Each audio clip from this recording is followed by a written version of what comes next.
군인연금은 다른 공적연금에 비해서 수급 시기가 이르고 기여금 대비 연금 액수가 높습니다. 한마디로 덜 내고 더 받는다는 얘기입니다. 이 군인연금 유지를 위해서 40년 이상 세금이 들어가고 있는데요. 군인의 특수한 근무 여건을 고려한다 해도 과도한 특혜라는 지적이 있습니다. 나라살림 돋보기에서 들여다보겠습니다. 나라살림연구소 정창수 소장 나오셨습니다. 안녕하십니까? 안녕하세요. 군인연금이 국민연금 또 공무원연금과 어떻게 다른지 또 어떤 혜택이 있다는 건가요? 그러니까 우리 보통 공무원들이, 그러니까 국민들이 국민연금 내시면서 불만을 갖는 게 공무원연금이잖아요. 예. 그 공무원들이 그만큼 더 불만을 갖는 게 군인연금입니다. 네. 왜 그러냐면 이 군인연금은 한마디로 말씀드리면 그 퇴직 직후 즉시 받습니다. 아. 그러니까 보통 국민연금이나 공무원연금은 예. 65세가 되어야 받을 수 있잖아요. 그렇죠. 그러니까 뭐 40에 제대를 해도 받을 수 있는 것. 그게 이제 군인연금이라고 할 수 있습니다. 네. 그래서 그로부터 계속해서 받게 된. 저희 아버님도 군인 출신이신데 아, 예. 30년째 25년 근무하시고 30년째 받고 계세요. 그렇군요. 네, 그런 좀 어떻게 보면 군인들로서는 좋은 제도겠지만 예. 그 세금으로 메꿔진다면 조금 문제가 있다고 볼 수 있습니다. 예를 들어서 만 19살에 이제 입대를 했다. 그리고 20년을 복무하고 39세 제대를 했다. 그래도 받을 수 있다는 그런 얘기인데. 당연히 받죠. 예. 20년 그렇다면은 만약에 재취업을 했다. 그래도 받습니까? 예, 맞습니다.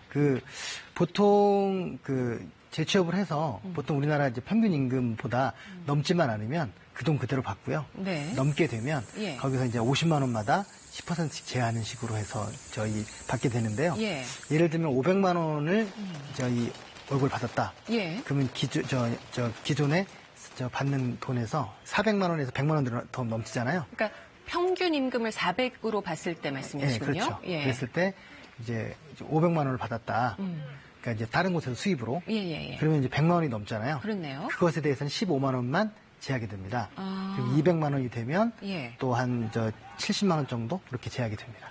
아, 그렇군요.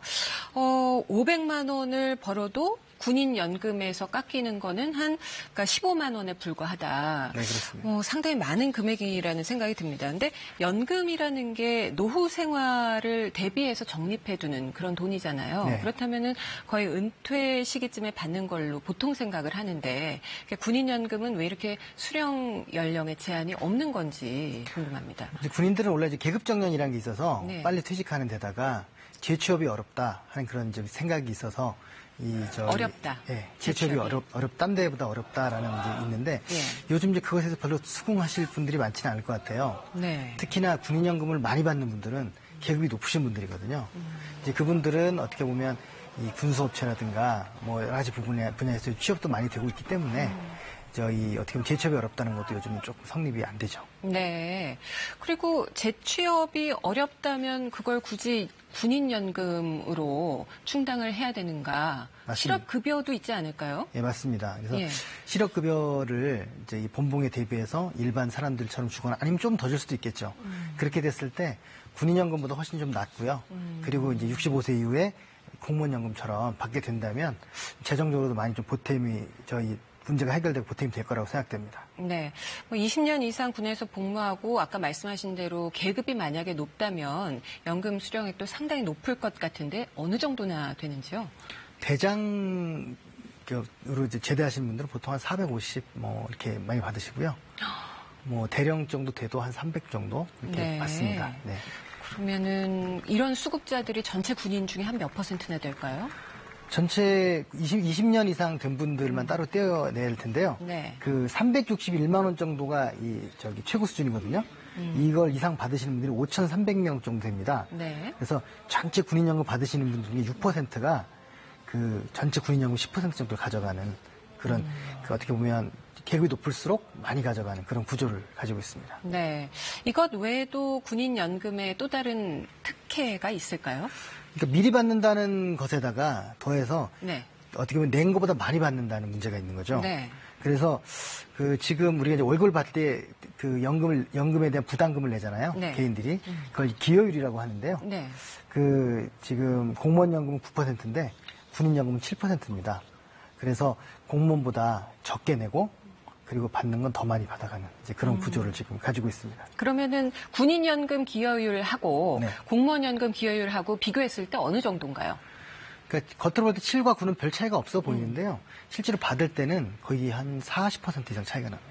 받을 때는 네네. 수령을 할 때는 그렇습니다. 그러니까는 덜 내고 더 받는다는 얘기가 그래서 나올 수 있다는 그렇습니다. 얘기인데 문제는 이 군인연금이 세금으로 충당되고 있다는 거죠. 그 네네. 규모가 어느 정도나 되나요? 40년 이상 지금 세금으로 충당하는 건데. 70년대부터 군인연금이 바닥이 나가지고요. 이제 완전히 이제 남은 돈이 없어서 계속 메꿔주고 있는데 그거를 이제 그 보전해준다고 하거든요. 보전 비율이 50% 정도 됩니다. 그래서 그 2013년에 좀 개혁을 좀 했는데도 네. 그 50%가 46 정도로 아주 약간 줄어드는 정도고. 미미하군요. 그러니까 한마디로 말씀드리면 전체 비용의 절반을 메꿔주고 나라에서. 있다 이렇게 생각하시면 됩니다. 세금으로. 네. 근데 군인연금 이렇게 나라에서 세금으로 지원하는 게 맞는 건가요? 적절할까요? 뭐 그 자체를 가지고 뭐라고 할 수는 없는데요. 그 요즘 이제 공무원연금 같은 경우는 개혁을 했습니다. 2015년에 개혁을 해서 그렇죠. 2020년이 되면 국민연금하고 공무원연금이 차이가 없어요. 이제 그래서 이제 어떻게 보면 지금 많이 불만이 있으시지만 네. 이제 공무원도 이제 뭐 똑같다 국민연금이랑 예. 이렇게 보시면 되고 합쳐도 된다 이런 얘기까지 나오고 있는데 예. 군인연금은 너무 멀잖아요. 예. 그래서 그 부분에 있어서 좀 형평을 좀 맞춰야 되지 않느냐라는 게 공무원들 사이에서도 나오고 있는 얘기고요. 좀 개혁이 좀 필요하다고 생각합니다. 너무 많은 금액을 너무 오래 지원했다는 느낌이 상당히 강하게 다가옵니다. 근데 뭐 나라를 지키기 위해서 고생한 군인들한테 이런 정도의 특혜는 좀 생각해야 되는 거 아니냐는 것도 이해가 되지만 이렇게 다른 연금하고 차이가 나면 사회적으로 좀 갈등의 소지가 있지 않을까 싶은데요. 예.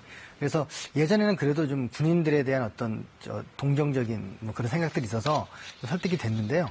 요즘은 좀 그 특혜라고 생각하는 분들이 많아져가지고 네. 이게 좀 특히 공무원들 같은 경우도 이제 특혜가 없어지니까 이제 그런 개혁해야 되는 게 아니냐라는 그런 생각들을 좀 하고 있고 네.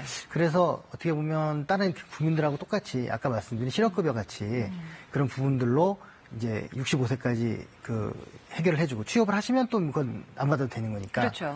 그렇게 해서 좀 형평을 맞춰줄 필요가 있습니다. 네. 취업을 해도 그 고액의 연금을 또 계속 받을 수 있다는 건 굉장히 문제가 있으니까요. 알겠습니다. 오늘 말씀 잘 들었습니다.